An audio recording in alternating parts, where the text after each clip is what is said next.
What's up, everybody, and welcome to my UFC 311 breakdown. Today, we're going to be going over all the main card fights, plus the Peyton Talbot fight, going over who's going to win, how they're going to win. This is not a betting video. Do not fucking bet money on my fucking advice. Don't do that. That's a bad idea, because I get all my picks wrong.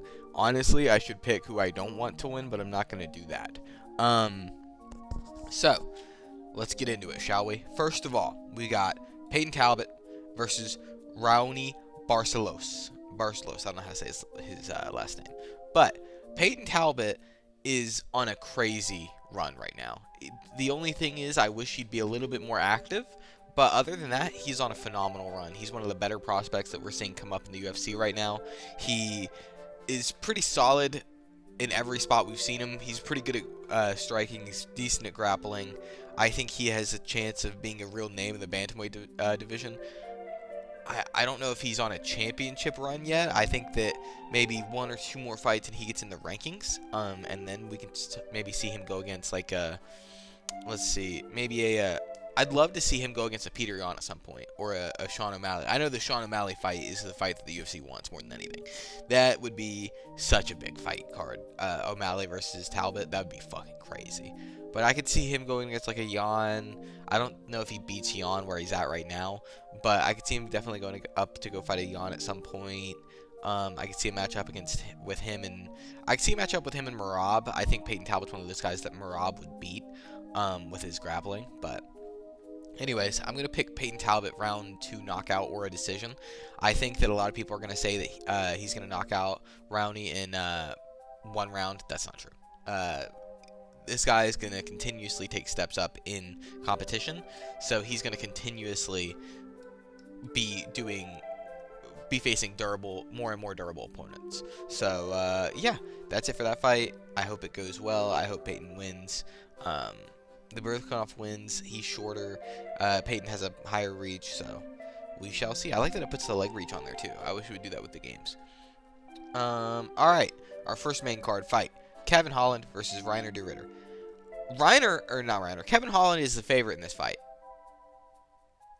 After every fight I've ever seen of Kevin Holland, he should never be a favorite against any previous champion. It doesn't matter if they're a champion from a different company. Reiner de Ridder is a 2-time champion, and I think he has potential to be a UFC champion. I think he could beat Dricus. I think he's one of the few people in the division who could beat Dricus. I think he noticed Sean Strickland. I think one of the few people who beats Reiner is Hamzat. So maybe we'll see how the Sean Dricus Hamzat whole thing plays out. I'm pretty sure the winner of Dricus Strickland is going to fight Hamzat, so we will see. For this fight, though, you know, a lot of people are doubting Reiner because of his last performance against GM3, which I do understand. I think his performance against GM3 was a little lackluster, and I think it didn't show the best of his skills.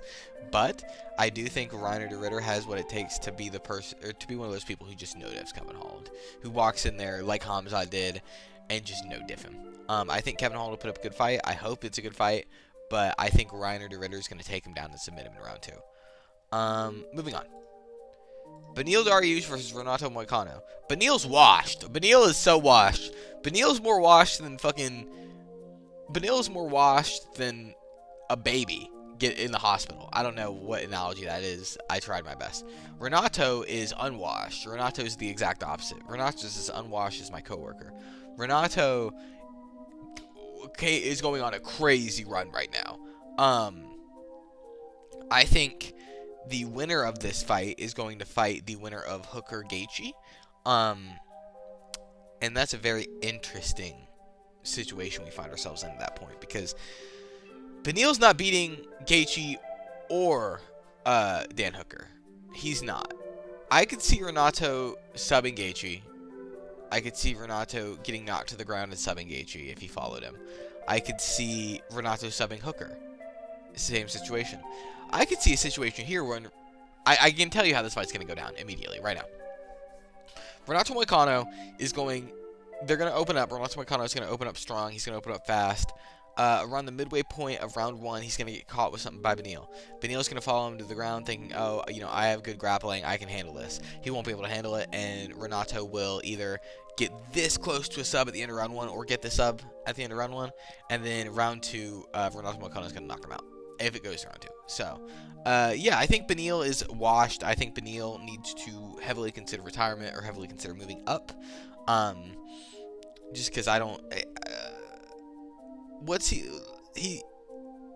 Let's say he wins this. Who's he going to go up against? Dan Hooker. He does not beat Dan Hooker at this stage in his career. And with the momentum Dan Hooker's on. He goes up against Justin Gaethje. He doesn't beat Justin Gaethje. The man who got head kick KO'd by Charles Oliveira does not go and beat Justin Gaethje. So for this one, I'm going to pick Moicano, either sub first round, knockout second round. I hope it goes well. I really do. I love Renato Moicano. Moicano wants money. I'm very excited to see what he does after this, because I think it's going to be good. All right, third fight, the feature fight. Yuri Prochazka versus Jamal Hill. This is going to be a fun fight.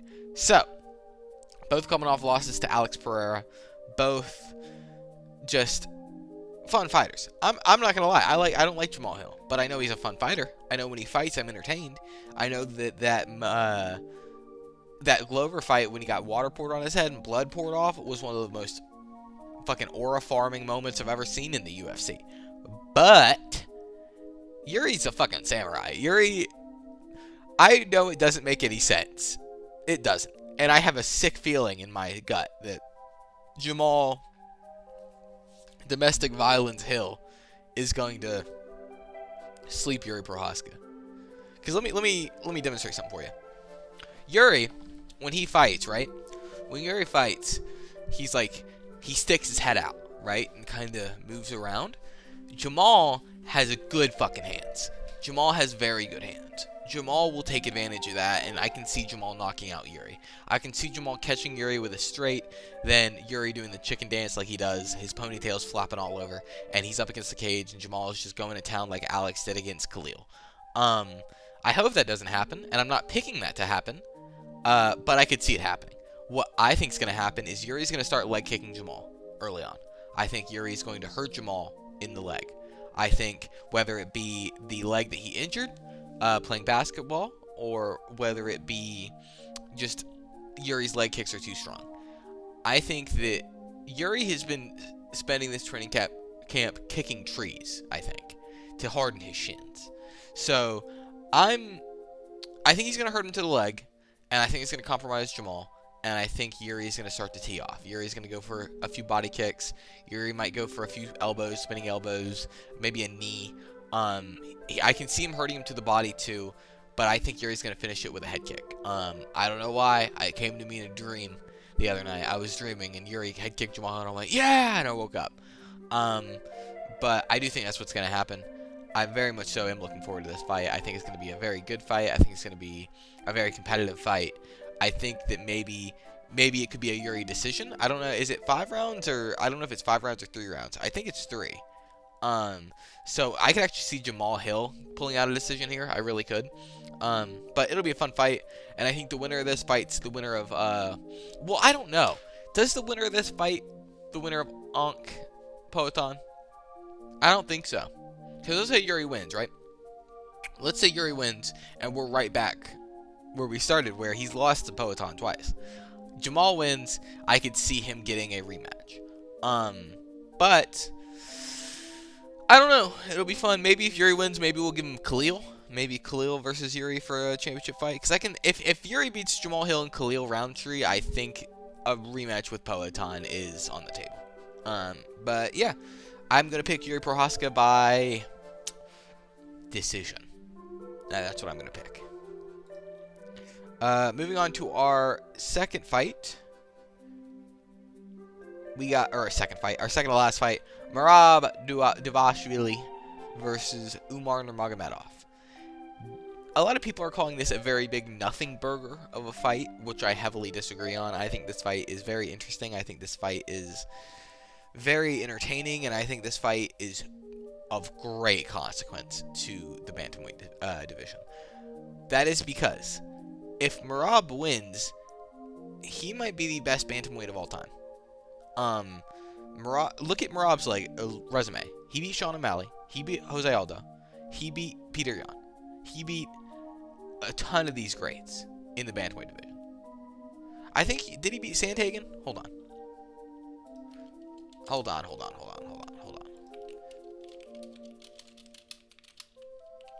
He beat Henry Cejudo. Okay, he did not beat Sandhagen, but he beat Henry Cejudo, who's an Olympic wrestler. That's right. He's really good, and I don't see anyone rivaling him for bantamweight GOAT. Dom Cruz we're done with the 90s. We're getting rid of Dom Cruz. So I don't know. I could see Merab being the best bantamweight of all time, which is crazy to say because I hate his fight style. I really do. I think his fight style is a poison to the MMA world. But what are you gonna do? On the other hand, you have Umar Nurmagomedov. Umar Nurmagomedov might be the most skilled bantamweight I've ever seen. Umar Nurmagomedov is crazy good. And I know that's not a hot take given his cousin, given who he trains with, given, who his coach is. He's amazing. Truly amazing. I think what he did to Corey Sandhagen, one, was a big whoopsie on the side of Corey Sandhagen, and two, kind of says more about Sandhagen than it does about Umar. Because Sandhagen, in my opinion, kind of gave up in that fight. He kind of said, fuck it, I'm done. So, what I think is, in the Sean O'Malley fight, Sean O'Malley kind of discovered Merab's weakness at the end, which was he gets hurt to the body pretty easily. And if you think that Khabib and his team are not going to hone in on that and not going to zero in on that and lock in on Umar's body kicks, you're wrong. Umar Nurmagomedov is going to body TKO Merab Dvalishvili in round 3. I truly believe that. I believe that with everything in my heart and soul. I'm not going to put money on it, and you shouldn't either. But I believe that. Umar is just too good. Merab has crazy cardio. Obviously, the best cardio in the UFC, but I don't think that can save him from Umar. I don't think that can save him from the shark that is Umar Nurmagomedov. I think Umar will rule over this division up until he retires. I do think that. But yeah, okay. Main event time. Didn't mean to go to Armin. Oh, I just saw he beat Charles again. Fuck. Okay. Why is it not letting me zoom up? What's happening? There we go. Armin Tsarukyan and Islam Makachev. There we go. Dana's trying to keep me from looking at these stats. So, Armin Tsarukyan coming off a win of Charles Oliveira, Islam Makachev coming off a win, of course, over Dustin Poirier. These two have fought before, early on in both their careers. I think Islam did win. No, I think.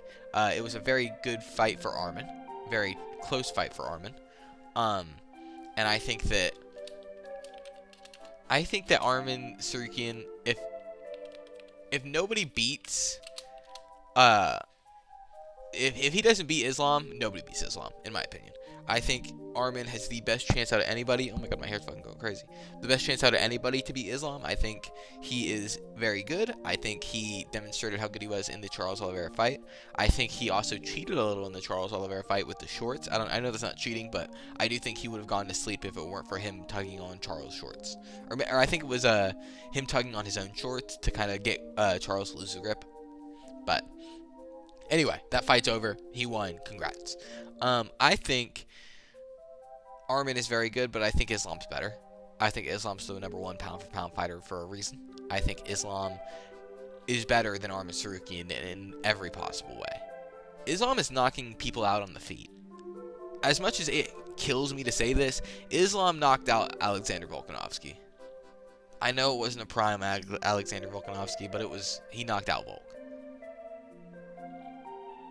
I mean, he was piecing up Dustin Poirier. I know it's because of the wrestling threat, and I know that's less of a thing here because Armin's a good wrestler and a good grappler and a good BJJ, but it's still there. No matter who you are, if there is this phenom in your sport, all right? Whether it's football, it's this team, basketball, it's this team, this player. There is this person in your sport who is known as the guy who will just take you down and just maul you. do whatever he wants to you. A team that can just play whatever play they want and just win. And it doesn't matter what you do. They just win. He just wins. That's Islam Makachev in the UFC. That's these Dagestanis in the UFC. It does not matter how much you train. It doesn't matter how hard you work. It doesn't matter what you train in. They win. They win every time. And whether that's a cause of steroids being given to them when they were young, that's a real thing. Hold on. Let me get this pulled out. Hold on. Let me show you something real quick. Quick little side tangent. Let me find it. I don't know if I can find it. There was a picture going around right here. Look at this. I found it. The guy on the left is Umar Nurmagomedov at 11, 12, I think maybe 13. That is not a normal 13-year-old. That motherfucker has the lats of a 30-year-old. That motherfucker, they were feeding these kids PEDs. I'm not trying to call out any of them. They were kids. It's not their fault. But they were. That's why these guys are so good. But I think Islam Makachev is going to shock the world by how easy he makes Arman Tsarukyan look. I think Islam Makachev has leveled up from the Dustin Poirier fight. And he's going to level up every time he fucking fights. I don't think people understand how good Islam Makachev is. I was an Islam Makachev hater. He knocked out my guy. He knocked out Volk. That was my fucking dude. And I still am like, this dude's the greatest right now. More deserving of John Jones, because I don't see any news reports of Islam Makachev beating his wife. But for UFC 311, I'm going with Islam Makachev by decision. I think it's going to make it look easy. I think it's going to be a 50-45. That covers it for my UFC 311 breakdown, I guess, predictions. I hope you guys enjoyed. I'm going to be streaming both. I'm going to try to figure out how to stream both on YouTube and TikTok, but maybe I'll just stream on TikTok. I'm going to do a fight companion for it. The last ever fight companion on TikTok, that's for sure. But yeah, I hope you guys have a good rest of your day. Hope you guys have a good, stay safe, stay warm, or stay cold, depending on what side of the country you're on. And I'll see you on Saturday. Thanks for watching. Bye. Subscribe, actually. And now, bye.